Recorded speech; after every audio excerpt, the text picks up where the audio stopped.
This is 3 good minutes. At least we hope there are 3 good minutes for you as we reflect on life, love, and hope for the future. Recently, I had a woman contact me who was in my youth groups way back in the 1960s. So all of the, quote, kids of my youth groups are now grandparents. Anyway, she contacted me out of nowhere just to say how much all of our time together in the youth groups really meant to her. And I came to a conclusion, but I'll give you the conclusion later. I remember on a retreat, she had a bunch of Bob Dylan albums with her.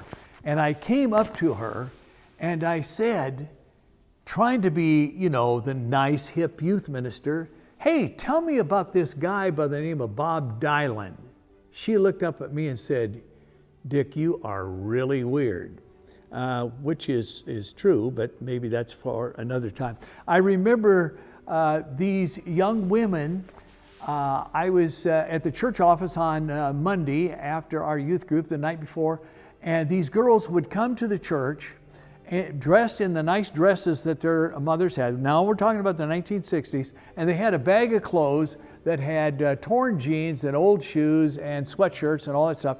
And they would put those on and go to school, and then they would come back to the church and change their clothes.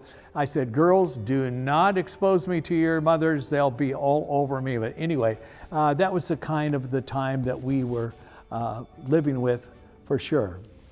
Here's what I discovered. When you look back on all of these young people or people you had contact with, they never remember what you said, but they will remember how you made them feel. Maya Angelou said that, and it is profoundly true.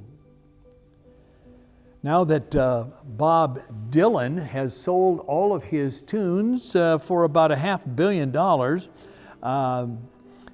thanks to that young lady, I've learned to pronounce his name rightly and have come to like his music greatly. And many answers that were raised way back when are still out there. The answers we seek are still blowing in the wind.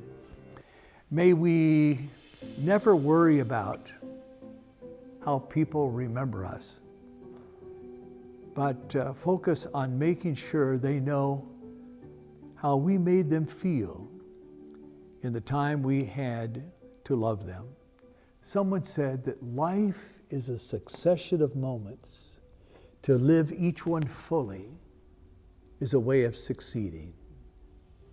May God help us to be successful in that way. Amen.